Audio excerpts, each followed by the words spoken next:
What up, man? Here we are. Am I the first person that ever like straight begged you to be on the show, or have there been others? I wouldn't call what you politely asked. I wouldn't call it begging at all. And I had always had in the back of my mind we were going to chat on here anyway. I have like this long mental list of people who I want to talk to. When the stars align, like what happened here, those people reach out to me before I get a chance to reach out to them, and it's perfect. Brother, brother, brother, brother. I haven't seen you since we were together right before the pandemic started. Right when the world ended, we were in a van together. We left Washington like a day after the first reported COVID case in America. We were supposed to be on a break on the leg of your tour, and that break ended up going on for 2 years. It's been quite the journey. Yeah, And man. and a lot's changed for you in the meantime. It seems, at least one really big change is you've moved far because you were in Minneapolis. Now you're far away from Minneapolis. Do people know where you are? It's not a secret. Yeah, I mean, I talk about it. So my wife and I are both converts to Islam, and maybe about 5 or 6 years ago, she came on one of these trips that you can do that they call them. They're like intensive study trips for people who are in a stage of life where they're not able to go study Islam for 4 years or something like that, but want to really learn and want to have a solid rooting and foundation in a religion. So it's really good for people who live in the West, for people who convert to Islam, for people who are coming back to Islam after maybe not having practiced. And you go to a Muslim culture or country and you're there for a month or 6 weeks or something like that with all of these great English speaking teachers. And over that time, they just bombard you with more than you can possibly take in. And you try your best to grasp and materialize them at whatever, and metabolize whatever you can. And so she came to Istanbul and in another city called Konya, where the great poet Rumi is buried. And when she came back, she just announced that someday we were going to live in Turkey, in Istanbul. I'm like, all right, I feel that. But I hadn't been here yet. And then we had a number of friends move here. So I started, like when we would go to Europe, like do a European tour, it's easy to hop over to Istanbul. So I started doing that. And immediately like fell in love with this place. And so then when the pandemic happened, it just seemed like, man, everything is shut down. My wife's a therapist and she was doing her work online anyway. And our shows were shut down. There was no money coming in. The Turkish lira is, when we moved here, it was like 1 to 7. It was 7 to 1. So like $1 is 7 lira. Now it's 18. So I mean, we live in a place that's like, I don't think you ever came to our house in Minneapolis, but we like live in a place now that's newer and bigger and just and it's a third of the price of our crib in Minnesota. And it just took all the financial pressure off. Also, man, Minneapolis did not feel like a community by the time that we made the decision to leave. There was just a lot of really just unfortunate, I would say, byproducts of the pandemic and the uprising and there was the situation online, man, where people being suspicious of each other and accusing each other of things and airing their grievances and personal stuff and some, really horrible things that had happened. And it just really created this space where, particularly in the arts community, people were just dissociating from each other. And it just really felt like a breakdown in the feeling of community there. And so I started really feeling like this is an opportunity for me to see who I am apart from these situations that I've been in or these spaces that I've been in. And to really take it as an opportunity that like, okay, it really feels like I can get a sense of who I am without these cocoons that I've been in for so long. And so we left. And at the same time, I decided to running my own business, handling my business myself, whereas Rhymesayers had been the record label, the management team, the publicist, the everything, and it just kind of like grew out of a network of friends that were also artists trying to figure out how to support each other. And then, grew into a record label and grew into a company that threw a big festival and, had a record store and all of these different endeavors. And so I just realized like, man, this is a good time for me to just step out on my own. So I started managing my own career, started releasing music under my own moniker, came to Istanbul. So I really took it as an opportunity. It's like there's no other way for me to really see it, you know. So I'm very grateful for it. That's beautiful. There's a lot in that answer to follow up on. I want to have a larger conversation about like rap music, specifically like independent rap music, and you being such an accomplished artist within it. And it's always changing so much. So I'm just really curious of like how you see it and how you see yourself in it. But in what you just said, I mean, so there's the act of moving across the world and taking your family and uprooting them. And there's so many challenges foreseen and unforeseen in that. But particularly when it comes to being an independent rapper in this constantly shifting environment, in a situation where you're fortunate in some senses because there is a lot of support structure around you, like what were your feelings around leaving all of that support and structure behind and taking on those responsibilities for yourself?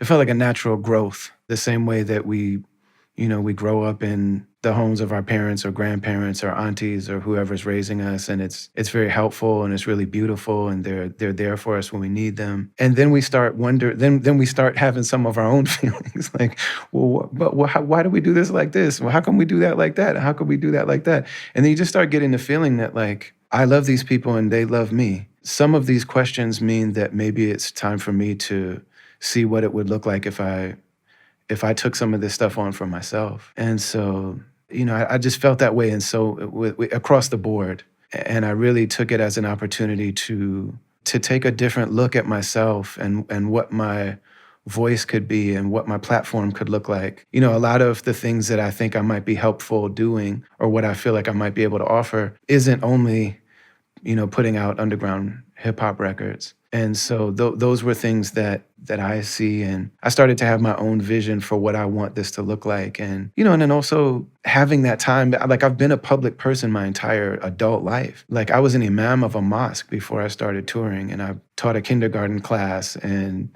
then I've been on tour for 20 years. I'm on stage either rap, like performing or speaking or something like that all the time. And so I just got an opportunity that like, man, this is a really good time for me to put all of this energy into understanding myself better and really leaning into it's like, looking at seclusion as an opportunity to like, it just feels like I'm being given the chance to really figure out who I am if I'm not on stage in front of other people. Like who am I if I'm not part of living in this particular city or part of this particular organizing activist community or part of this particular, group of artists that support each other.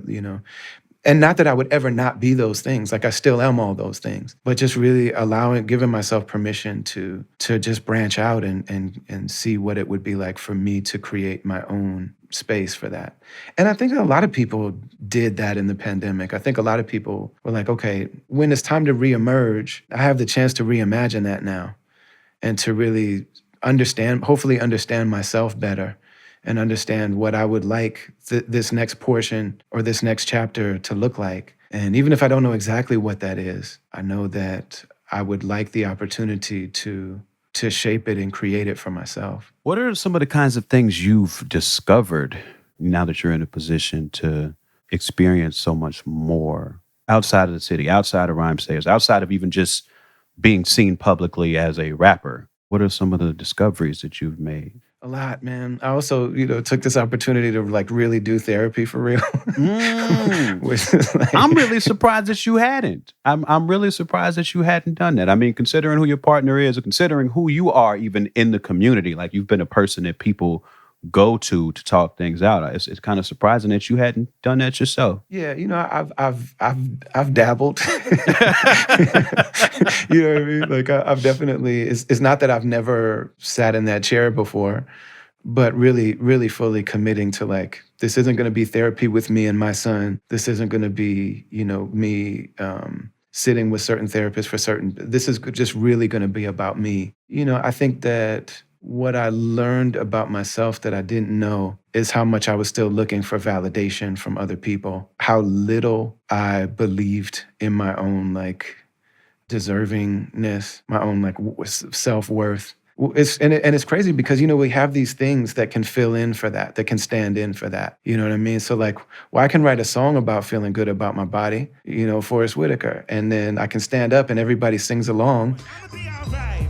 You ain't got to be my friend tonight. You sound good. I'ma be okay. You would probably bore me anyway. Sing it. Do a little bit louder though. I'ma be alright. You ain't got to be my friend. Sing it out. Sound really good. I'ma be okay. And so this means that I have healed all these things about all this trauma of like growing up a fat albino kid that's legally blind, and then this kind of like rejection or abandonment from my family and like who was supposed to be my community, or feeling that way, like whether that was their intention or not. What felt clear to me is that like my family doesn't really have much need for me, and these white people don't either. And so the love that I got was from other people. The love that I got was from Black people, or at least that's the way it felt to me. And so if you don't really give that its due and give that its time, that can develop a sense of always looking for validation, which is great when you have to prove yourself on stage. You know what I'm saying? Like it really is Makes you like work for it. Yeah, and I was able to do it night after night after night, opening for Rakim. It's like these people came to see Rakim, and then they hear that somebody named Brother Ali is going to open, and then this walks out. So it's like, man, you better get to it. You better start impressing everybody very fast. And then I did the same thing with Doom. I did the same thing with Wu-Tang. I did the same thing with Brand Nubian. Like I was like, it was pretty real. Like it's very different than having to prove myself to an Atmosphere audience. But I was doing all of those things, and then also the spiritual path is something that and religion and a spiritual practice. Like we have to be careful too, because a lot of times the awareness of these realities, or having a language to understand them and having practices and things like that, there's still a lot that we can miss. So yeah, I mean, I definitely I'm a person that people come and talk to, and there's a certain level of self-exploration that I'm totally happy to do in music and be vulnerable to the degree that I can be. But being on stage and in front of people and always being in output mode, always externalizing things, like, even writing songs and then performing them is very different than work that I'm doing that I'm just doing this for myself. This isn't to be able to deliver songs to other people so that they can see how sad I am, see how hurt I was, see how good at this I am, see how mad I am, see how much I care, see how, you know what I'm saying? It's like none of that will be part of this chapter. Like, this is just going to be me doing this for me. That's a beautiful thing. It is. It's also very difficult. Oh, yeah. There's also 1,000 deaths that have to come before, after, during. Is it a lot of ego deaths? A lot of ego death. A lot of death of the things that we come to rely on, the things that we think we need, the things that we take for granted. Also, the simplistic view of self. Like, I've always had this very simplistic view of myself that, like, look at all these things that I give to other people because of how good I am. And it's not always, it wasn't easy to wrestle with the fact that, like, yes, I'm very giving and all that stuff, but also it's not as simple as all that, and there's layers of complexity there. You know what I mean? Seeking validation. Okay, yeah. So you've really started digging in, man. You breaking ground, which is amazing, and I look forward to seeing and hearing all the discoveries that you make. So you've mentioned in this chapter that you're getting out of just seeing your output or your worth in the world as measured by rap music, and trying to find some other ways to express yourself and your creativity. I'm curious about your relationship to rap music as a listener this far in. I'm 100%, so we've never had a conversation about it, but I'm very sure that, like, rap music, when you found it, as when I found it, was very exciting for you, like, enough to put your whole life force into it for the next couple of decades. What's your relationship to it now? Do you listen to a lot of new rap, even from people who you're already a fan of? Is it still exciting for you? I mean, first of all, like, yes, like, I discovered my friend group, kind of like my chosen family, or like my adopted community, at maybe like 6, 7 years old. And so I'm like, man, these people are amazing. Like, their grandparents are amazing. Their big brothers are amazing. You know, they're like, this is amazing. And America, like I had a real sense, even as a little kid, that like America is lying about Black people. I couldn't even like necessarily put words to it, but you know, so when hip hop, when I really like when hip hop became part of my life, I was like, okay, this is the answer. Now everybody's gonna see that like all of the complexity and all of the how funny and how joyful and how sad and how angry and just like how completely human the first people in the world are, the original people are and remain, you know, and like we're all gonna, like I basically learned how to live in America as it is, in the world as it is, in my body as it is, because of all of the lived experience and wisdom and spirituality and art and framing, framework and language and all that stuff of what Black people have done. And I think everybody is doing that. I think everybody is surviving the world as it is, you know, especially with regard to like the world of meaning. Everyone's doing that, whether they're like biting the dances on TikTok or studying whatever. It's like the people that America, white supremacy or whatever has given the most abuse have like shown everybody how to be human through all of that, you know. So I was like, okay, hip hop is going to be. It seems like hip hop cut through the clutches that normally come. So, you know, by the time rock and roll reached white ears, they had already replaced the original voices with, you know, white versions of it. Whereas like with hip hop, it's like, it's too late.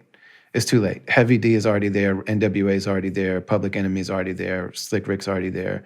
Queen Latifah's already there. It's too late. Miss Melody's already there. Too late. Like those people were kind of like my superheroes at that time. And I don't know if I necessarily see it that way now, but there's still music that does really excite me. And there's music that makes me feel like a fan sometimes. I'm always really grateful when that happens. But also there's just really amazing artists. The overall level of like just people's starting level now is incredible. Like, man, Navy Blue is like, I mean, he's amazing. Spent time sitting in it, both times I was swimming, keep still, don't budge, my heart still, my life ain't like no movie script, this shit is non-fiction, practice non-violence, that's a bold decision. You know what I'm saying? I mean, I think your work is amazing, and you're still making your best work. Like you know, your last two albums are my two favorite albums of yours. And all of my friends, most of my dearest friends, like, you know, me talking to Pharoah Monch, and like, Eminem's great, but what most people say about Pharoah Monch, what most people say about Eminem, that's what I actually feel about Pharoah. And what most people think about Kendrick, I also feel that way about Kendrick. But I'm like, man, I wish these people had a chance to hear Mike Eagle. We'll talk about this when I'm asking you questions, but like Brick Body Kids and Good Kid, Mad City, you know, and the newest one that he put out. Yeah. You know what I'm honestly, saying? it becomes really tough for me to navigate when it comes to my relationship to his music specifically, because by every metric, he's incredible. But I do think we attempt to engage in a lot of the same conversations with music. I think him and I do. When he releases music, it can put me into miniature existential crises because, like, because he fills up the room. You know what I'm saying? And in a lot of ways, he publicly defines what it means to be a progressive rapper having these conversations. So I often have to like pinch myself to see if I still exist in those moments. It can be tough for me to navigate, honestly. In case it's helpful for somebody to say this to you, you're not imagining that. Yeah. I do appreciate that. But it took me a while to even get to the words to be able to verbalize it, though, because there's other ways I could say it that would just make me sound like a hater. You know what I'm saying? But like to try to find a way where like, oh no, like I do believe that I am doing a valid version of this as well, but I'm doing it on a lot lower of a budget. And honestly, his skill set, I think, is a lot more developed than mine in terms of craft. It's been a journey for me to be able to live in the value that I provide and also understand the value and impact in what he does. And for me to like not feel like every time he drops something, I have to remind people that I exist. You know, that's that age old, like ever since there's been an entertainment industry that's fueled by genius, that's fueled by Black genius. There's been like others making decisions about where the spotlight will be, where the recognition will be, who's going to break through and who's going to remain. great in the shadows. It's crazy that Black Thought is trending on Twitter, and like Black Thought has been Black Thought for 25 years. And he's been Black Thought on the biggest late night TV show, like the most iconic television show that's on TV, the most long-standing, like every day he's standing there being one of the flyest people in public American life. You know what I'm saying? Best dressed, got to, you know what I'm saying? Everything about him, poised and, smart and funny and charismatic and, all of the above. And for people to just now start to realize, like, oh, yeah, maybe Black Thought's one of the best. But look, this is the thing.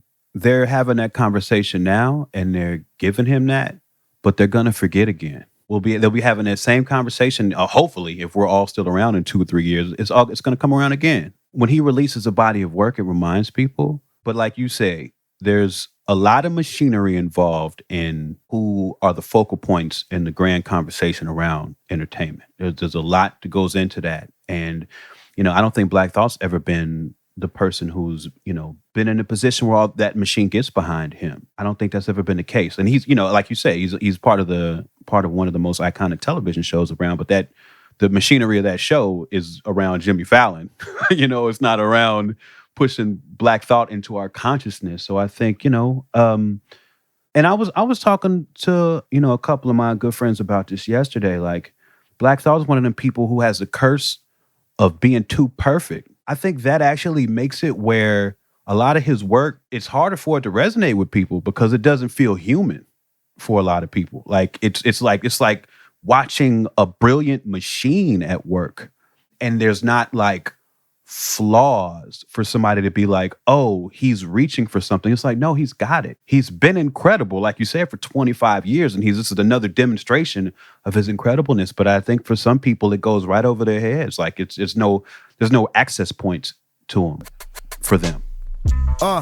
I'm sorry for your loss. It's somebody dead in the car, and it's probably one of yours.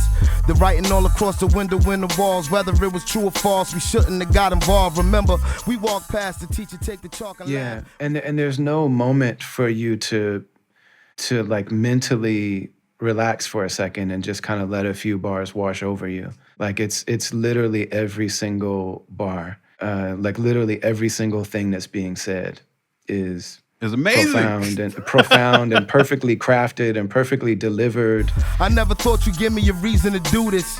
Cain and Abel, Jesus and Judas, Caesar and Brutus. I see intruders, avert your eyes. But I'm saying, and it just shows. It's like, it's not that the world hasn't had the opportunity to engage. Like it's the exact same greatness. Like he's probably spit most of those verses on the show. Like those have been right there the entire time. It's very, very strange. And I don't know, I don't think that I'll ever understand that part. I don't think I'll ever understand, how certain things become like ubiquitous on the like in the zeitgeist or whatever, and that the majority of greatness. But I do know that for almost, it's very rare. Every now and then there's a rare, every now and then there's a Stevie Wonder, where it's like he's the most famous and he is genuinely the best. But most of the time when there's somebody who's really known for something, there's someone who's less known than that is a huge source of inspiration, or they're doing some version of that's more organic, and because of that it might not be as polished and it might not be as presentable. Like I feel like Kendrick definitely has like an awareness that when I speak, I'm speaking to and on behalf of the culture. I make grand statements. So by the time this stuff gets out, it should probably be at grand statement level. Whereas like in your music, it feels like you're in the laboratory. Like when I listen to your music, it feels like I'm in the laboratory. Like you are working, like you're showing your work. You know what I mean? Right, 100%. I tend to be working in a space where you see me in conversation with myself, trying to figure it out rather than having an answer. Like your process is processing. Like you're processing in real time. You're not just giving the outcome. You very rarely give the outcome. You know what I'm saying? It's very rarely like, this is what I've arrived at, and this is the ultimate truth. Bow. You know what I'm saying? And a lot of folks write like that. Like I think I write like that a lot of times. Like a lot of times I process on my own, and then when I'm ready to share the results, you know what I'm saying? That's what I do. I wonder how much of that has to do with the fact that so much of your skills were honed freestyling. I do think that's a part of it. I think my writing is informed by working to get to a place. And my writing is informed by points that I know I want to make in a conversation, but not that I know where I want the conversation to lead. But I think in another sense, it's informed by a lot of the authors that I've read that informed the way I think about things. This one guy in particular named Robert Anton Wilson. I read a lot of his books and he turned me on to a lot of other authors. And something that I arrived at in the process of digesting him was like, I don't have a great relationship with the idea of objectivity. I think that the most interesting things for my enjoyment in terms of being a consumer, and that informs also me as a creator, come from making things as subjective as possible. So for me to arrive at some grand statement of truth feels nearly impossible to me. I think there's a truth, but that truth tends to arrive at a stitched together version of a bunch of different truths. So, for me, it's about trying to explore the stitches and stuff in between. And I mean, and that also speaks to me, and a lot of just, in observation, like so much of your like foundation has not only been in freestyling, but it's in community. What's the name of the lighthouse spot in Chicago by the water? Promontory Point. Yeah. Like I hear you, like you and like Rhymefest talking about being in that space, and I'm saying like you're among some of the greatest freestylers that ever lived. I mean, like if you could say like for off the head rhyming, like the two best cities that are known for that, I would say Minneapolis is in there. But in terms of like off the head, New York isn't particularly known for coming off the top of the head, whereas Chicago and LA are both like hot spots. And then, you're directly related not only to those individuals, but those communities. So there's like a very like communal process that's like, we're all gonna to birth this thing together in the moment every day. That's super real. Speaking of community though, I did want to pivot because like I was saying earlier, I want to get an idea of where you see yourself in this miasma of rap. Like I live firmly in the independent space. I don't know if you see yourself that way because even the definition of those terms seem to change a lot. And I'm just curious of, do you feel like you're a part of any independent rap scene? And I would just love to just go exploring from there. Yeah, so there's a time when, I mean, just to be fully honest, when I first discovered the scene that I think I was initially part of, and like when I made my like entrance, it was in a scene that I wasn't super happy about. And I wasn't sure how to navigate. I didn't feel comfortable in, and I didn't feel great about it. So it was like in the late 90s, early 2000s, and I didn't even know that it existed nationally until I went on tour. So when I made Shadows on the Sun, I didn't really realize, I hadn't really put together in my mind that there was this scene emerging of a lot of white kids that really grew up at least with some very real physical proximity to and participation in hip hop culture. Like a lot of like the only white guy in the room now coming of age, and some of them actually being like objectively, like undeniably ill and unique, and like having found some version of like their own voice. So like there's like A$AP Rock is undeniable. You know what I mean? I would say A$AP Rock is one of those people that like, yeah, he's an underground superstar, but I'm saying, I wonder how many people that love Eminem know about A$AP Rock. You know what I'm saying? Because the skill level, and then also his depth, and his also showing you like the processing of what's going on in him. And LP, I would say, is one of those people. Atmosphere are not white, but people see them as white. And so they're kind of like, okay, fine. If we're, you know what I mean? Like they're not going to do what Logic did. Like Logic is like, I am black. I am black. You know what I'm saying?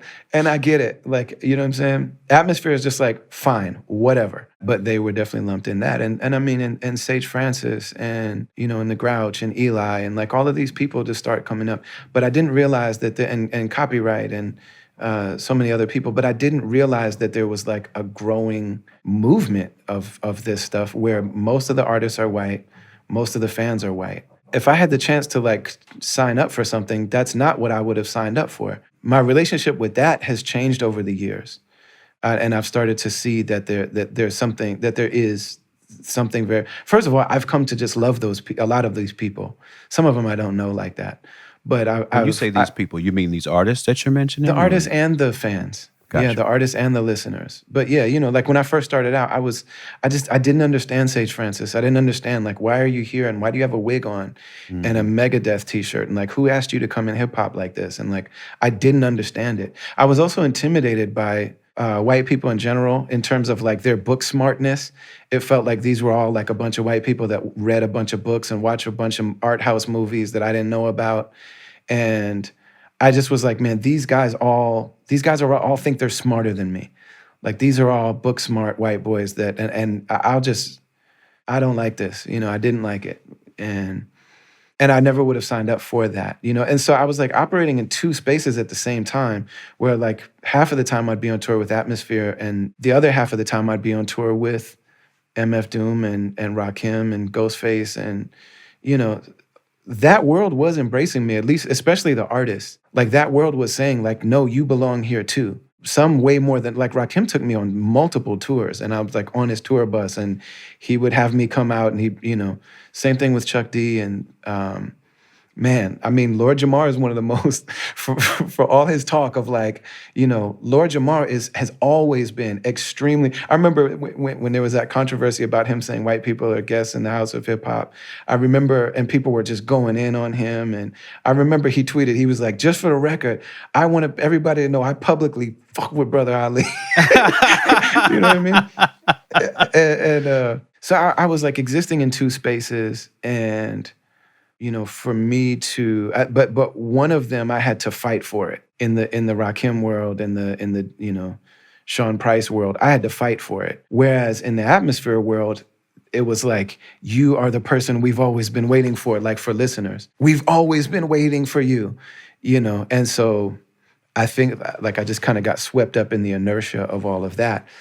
And then over time, I started seeing it very, very differently. I started, I started having a genuine affinity. And then also feeling like so much of what I've learned over the years has been for me to share in this space. And I remember hearing Black Thought say, like, the Roots were doing their thing for a long time. And then we got to the area of like, OK Players, Soulquarians, the Ummah, and then there was like a movement for us, for the Roots to be part of, where like Bilal and Badu and Common. And so he's like, now we had a context for people to understand us within. I think that when there was that thing, when there was this kind of underground, independent, Def Jux, Living Legends, Rhymesayers, perhaps we put Tech Nine in there, when that was a very, very solid movement, I think that it was really beneficial to be in a context at all. And now I don't feel like that exists the way that it did. And so now I feel like I'm just completely on my own. I don't know who I'm associated with. Like, I look on Spotify, people that like this also listen to this. I was like, oh, okay.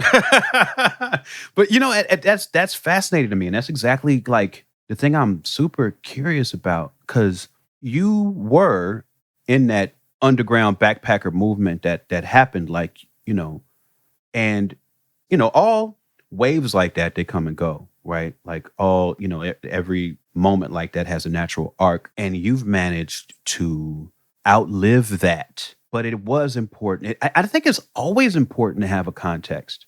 I think that's what I often feel like I am missing, even though like I can look around and see that there are some associations that make sense. It's like, I feel like my entire career I've spent trying to figure out what to call us.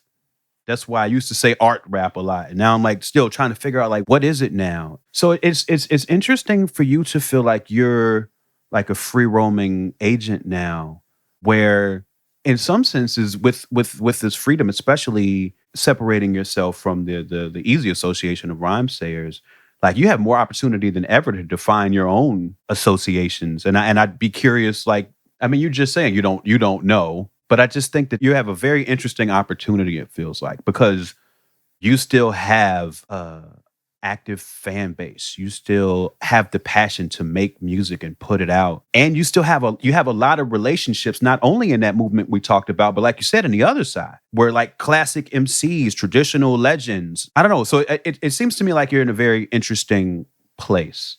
Yeah, and just for the record, so I've never done anything I've never even spoken about the fact that like I manage my own career now. I never made an announcement. I've never said it. I've never talked about it. It's not about separation. You know what I mean? It's not about me wanting to separate from anything or anyone. It's just like this is where my growth has taken me. To me, so Rhymesayers is a lot of things. And one of the things about it that made it challenging to navigate for me is that it's been so organic and it's like grown in this really kind of like unplanned way. You know what I mean? So when I first came around Rhymesayers, I wasn't there at the founding of Rhymesayers. I became aware of them and they were already fully functioning. And they were really inspirational to me. And it was called Rhymesayers Collective.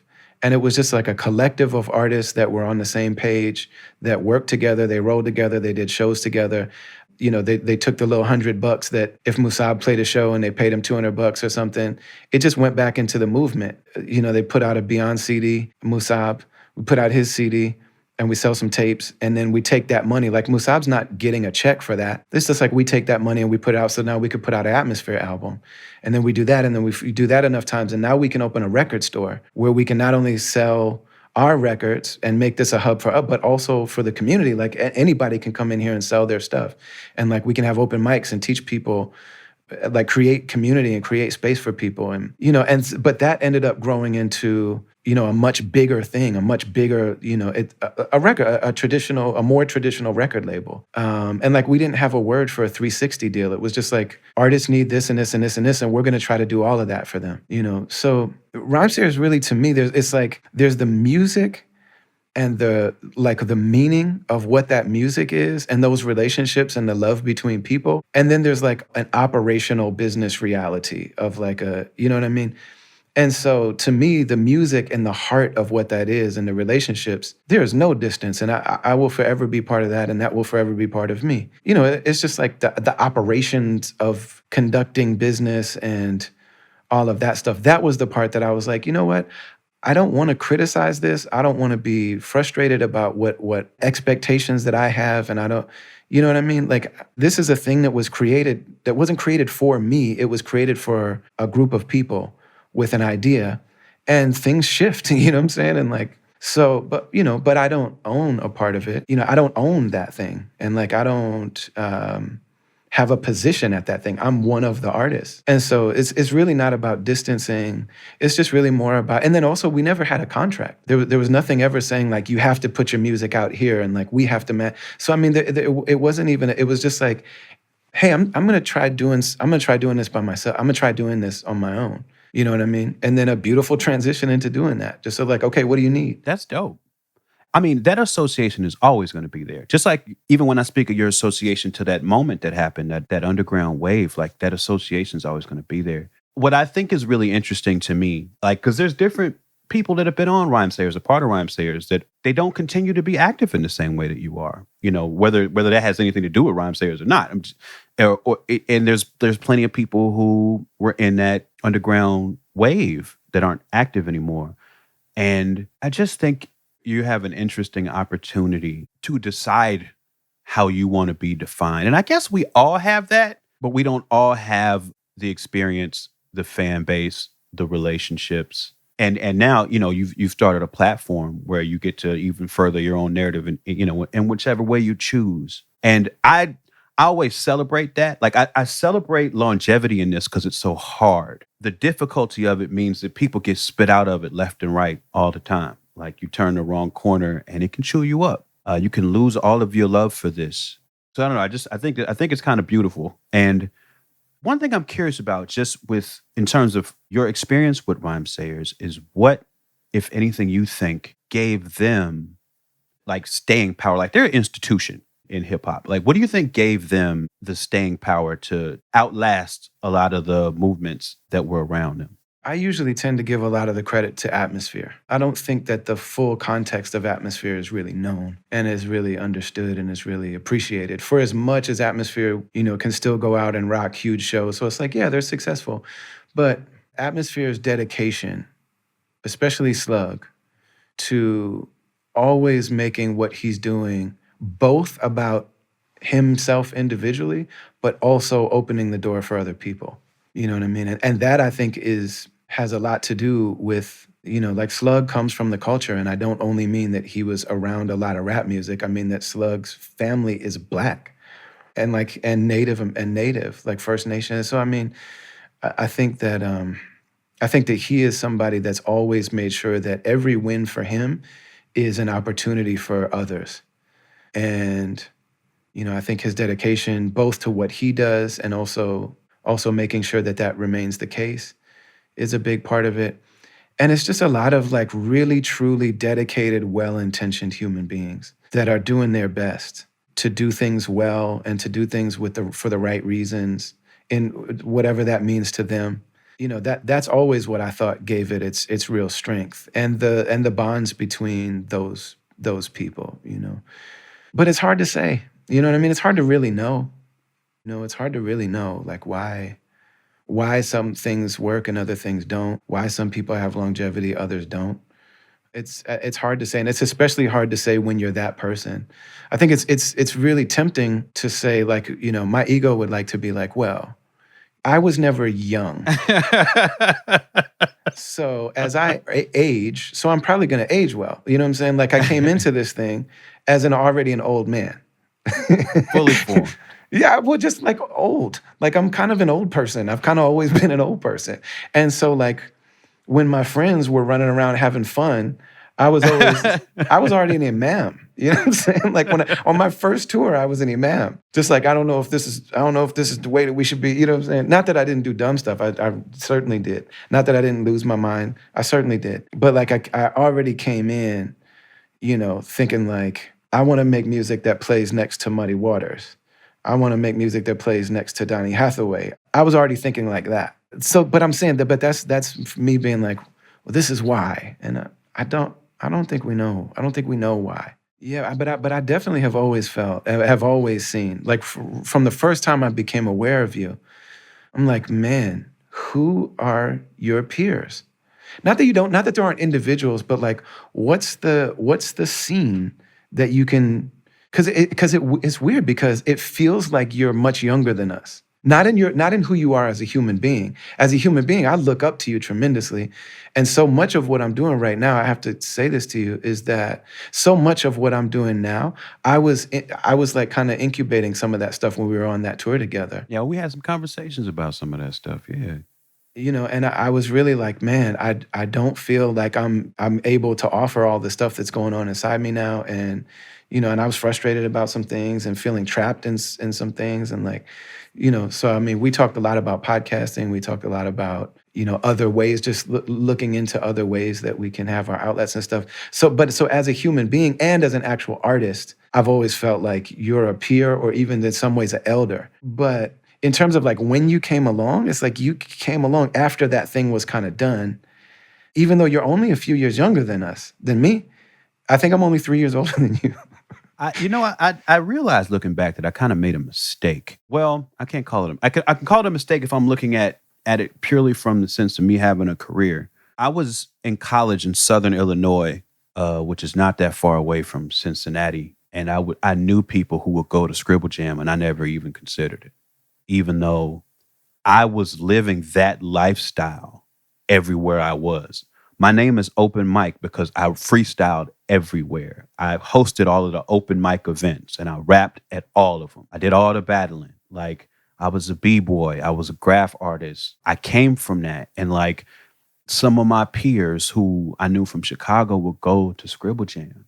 Like I said, I think I was even closer being in Southern Illinois where I was, but like I was so focused on what was in front of me that I didn't understand what I was missing. And when I think back, if it's 98, 99, 2000, and I go over to Cincinnati, then all of y'all know me a lot earlier. I didn't even have any songs. I didn't write music, write rhymes then at all, because I didn't really have a reason to. Like I didn't rock a show until like 2002 or something like that. But I lived that b-boy culture. I lived that like, I lived in these crafts of hip hop.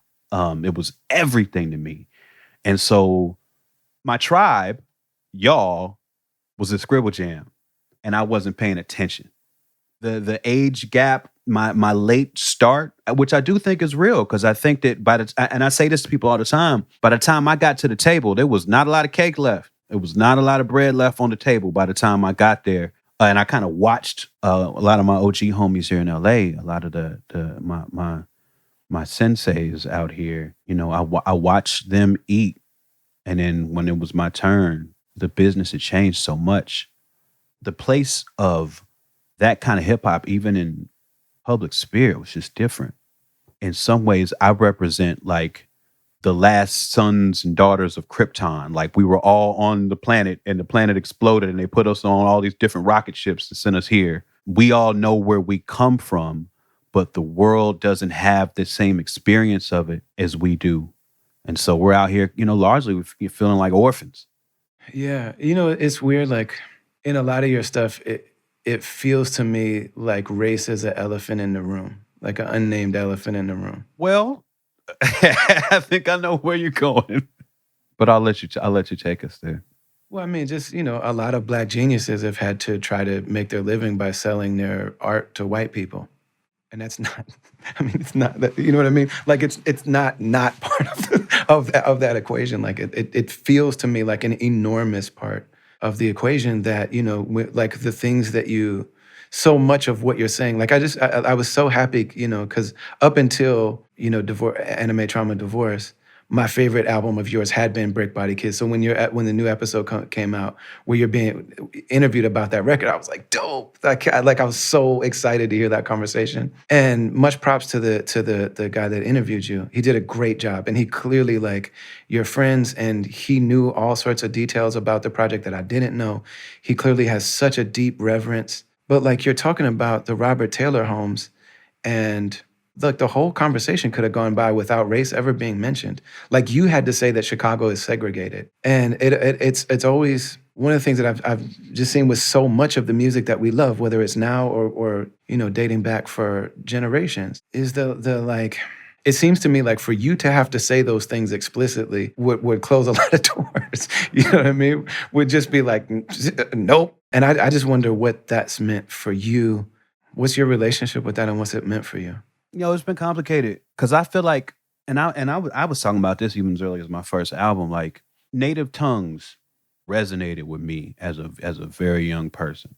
Like, hip hop was all around me, in and out the projects. You know, being out here in LA as a kid, sometimes like saw all that gang shit happening. So you got like the real life experience of like an NWA. Like, there wasn't like Chicago really street hip hop that I was aware of, but like hip hop culture was the air that I breathed. It was everywhere, all around me, all the time, like a fish in water. Like the world that was being talked about on Public Enemy records, it was right outside my window. And a lot of times I didn't feel a place in it though. I really didn't, until like Native Tongues came along, and it was like brothers and sisters who seemed to like each other. And you know what I'm saying? Like, they had a general affinity. Like, they liked seeing each other and hanging out and being goofy in videos. And yeah, I love when you say like we hugged. You know what I'm saying? Or who could feel at home? Check. Yeah, we was walking away. Repeated all we can say. Depart with the hug, and it's a public display. Like it does in the day. Walking, we plugging away. Added, I'm running away. We hugged. It's a public expression of love. And we do it a lot throughout the day, because we can't always say everything that's going on, but we can hug each other a lot. Like every time we see each other and leave each other, we're hugging. Absolutely. That affinity for one another was very resonant for me. And so in some ways, the spark for me as an artist was lit then. Like, I'm like 9 years old looking at the Benita Applebum video or something. I'm like, oh my God, I want to wear them baggy pants and walk with a bop like that, like with a weird beret on or something. Like, in some ways, I'm making that music that I would hope would resonate with a young me. But what I wasn't aware of as a kid was that there's the marketing budget at Jive Zamba, and they have this slate because now they're investing in hip hop because they can make some money there. So they're going to have some artists that represent this kind of street hard thing, and they have a couple artists that represent this other thing. And there's so much money to be made that at that time, they can afford to have options. As the music pot got smaller for all the variety of reasons that happened, you know, including physical media going away, and now budgets are probably smaller than ever. I feel like we watched the machinery divest itself from options in terms of presenting hip hop artists. And so in the course of my career, in the course of my life, I remember being in college, going to a De La show, it being full of black people, full of black men and women who knew all the words to every song. I mean, when is the last time that happened in the world? You know what I'm saying? Like, I guess at a J. Cole show, they probably, there's probably a lot of black people. At a Kendrick show, there's a lot of black people, but there's a ton of white people too. It's difficult to navigate too, because it's like, I don't want to like be mad at white people who are into my music. I don't want to demonize them. I don't want to make them feel bad. Because they genuinely love you. They want to understand you. They're there because they honor you as a person. But what would happen for you to overtly say some of the things, some of the truths about life? Like what would happen if you overtly said some of those things? Well, I feel like I do every now and then. I have a song where I say something like, I forgot the exact words I use, but I'm trying to reach black people in a room full of whites. Like, bring a spoon and a knife, making video. Dave did shrooms, now we watching cartoons. Hey, brain, what we doing for the night? Trying to reach black kids in a room full of whites. This is outside, like that is the truth of my existence as an artist. Like a lot of times I feel like I'm speaking from and to black people, but that's not who I'm in front of. It's a tough thing for me to navigate sometimes. In that wave you were talking about, I watched a lot of white rappers get elevated by people who wanted to see somebody who looked like themselves up on that stage. Like it didn't even matter what they were doing. That's what they came for. That's what they wanted to see. And for a person like me, there was no way into that.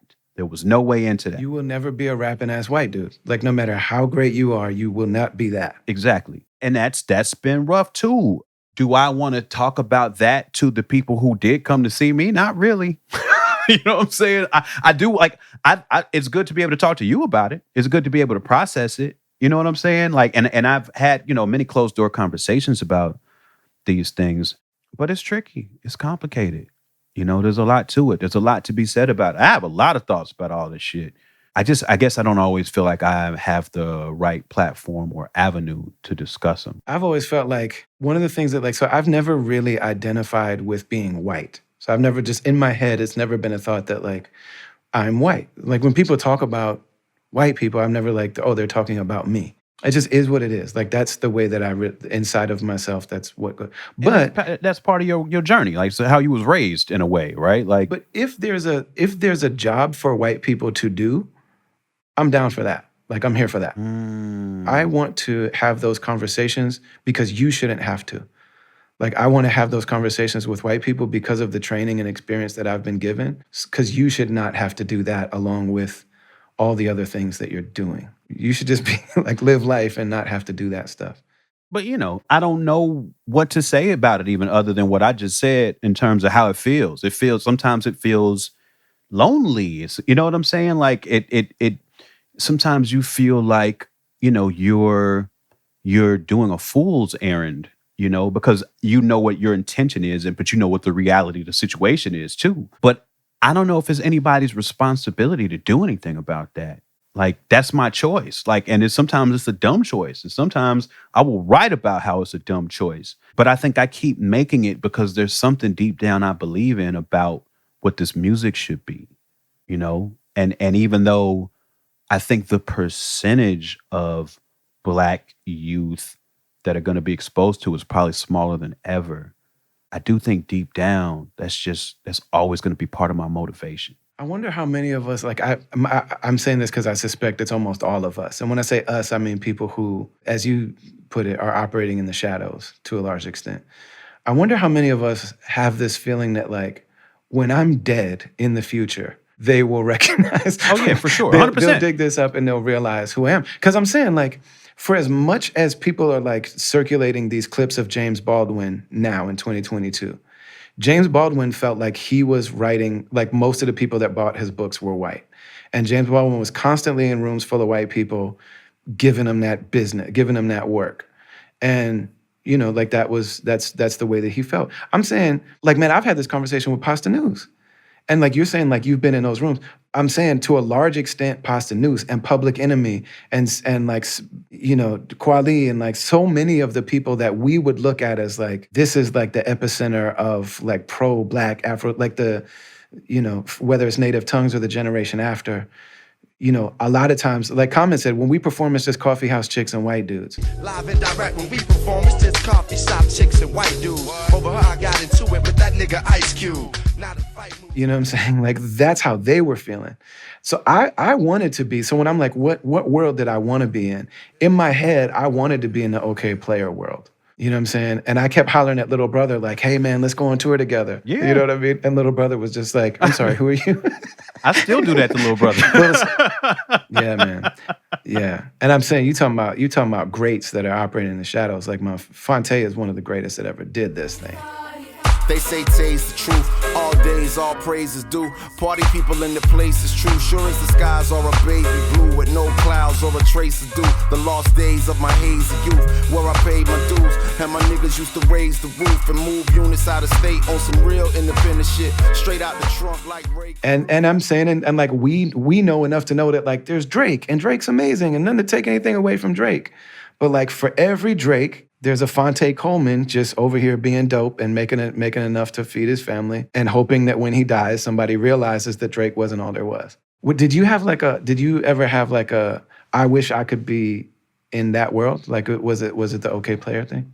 I mean, honestly, legitimately Native Tongues, even though it wouldn't make any sense timeline-wise, like that was a dream, like really a dream of mine. And I think by extension, OK Players, Soul Aquarians, all of that, because to me that all felt like fruit from that same tree. So yeah, definitely always wanted to be a part of that. I always wanted to be a part of Project Blow. That's part of why I brought my ass all the way out here. But the funny thing about that is I didn't really understand what Blow was before I got here. Yeah, I was gonna ask, like, what does it mean to be part of?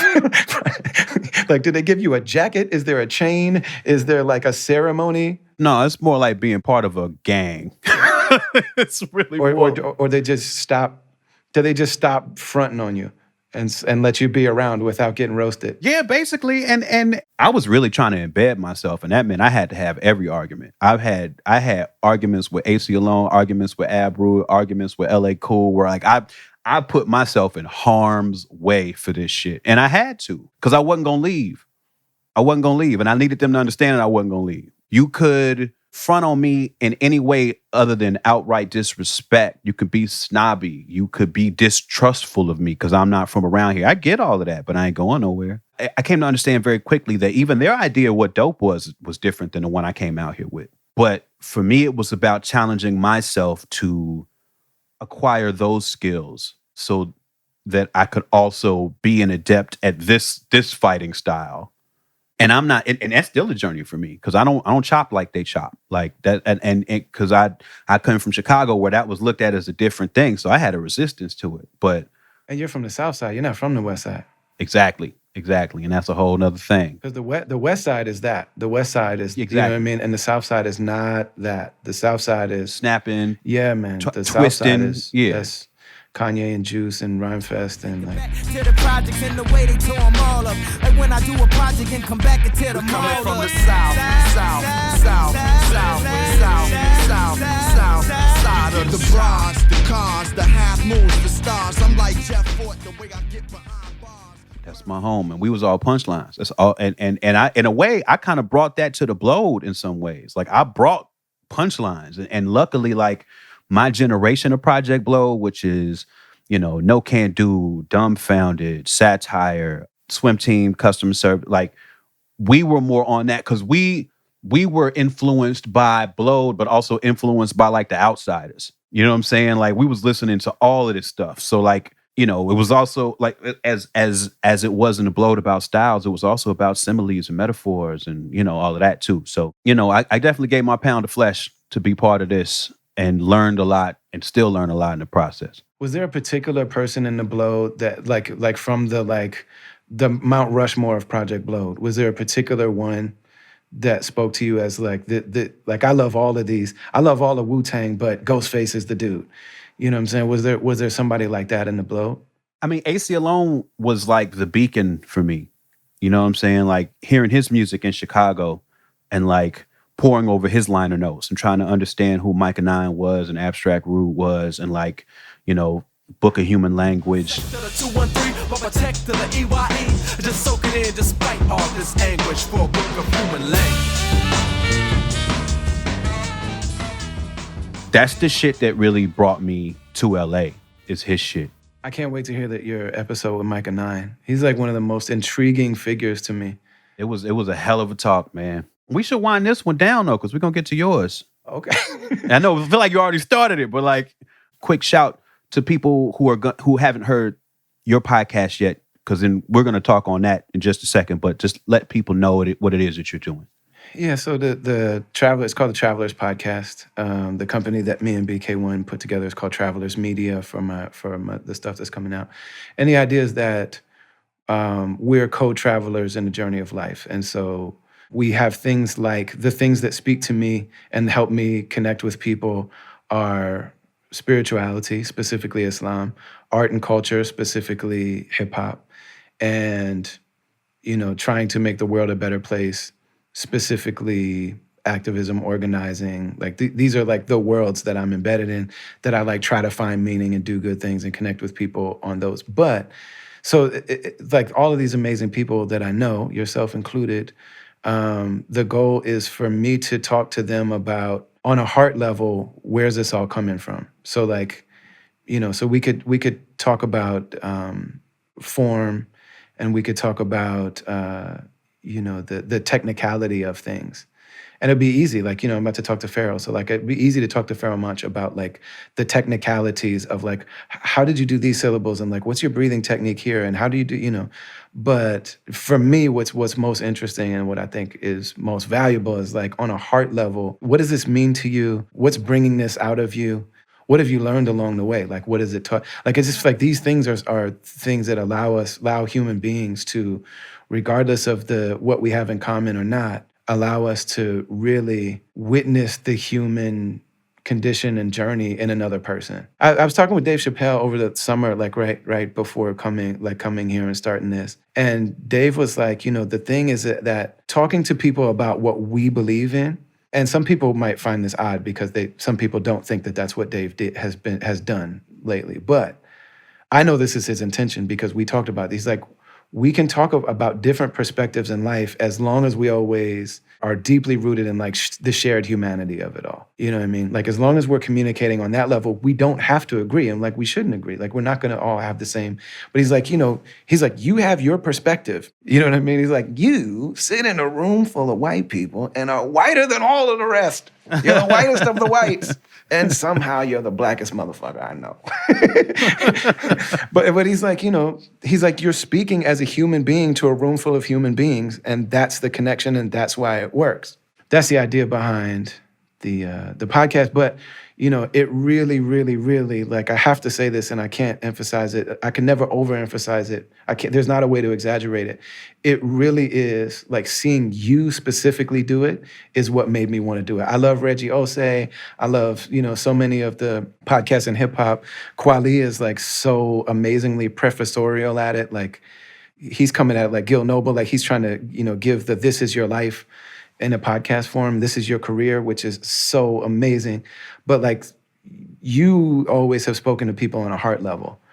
And so that you really are the inspiration for it, man. That's an honor to hear, and I look forward to speaking to you on it. You know, I didn't ask all the questions I have for you, so I'm gonna sneak a few in over there too. Yeah, let's do that. Thanks for watching that, and if you dug that, leave a thumbs up and say what up in the comments, and make sure to subscribe to Stony Island Audio for more.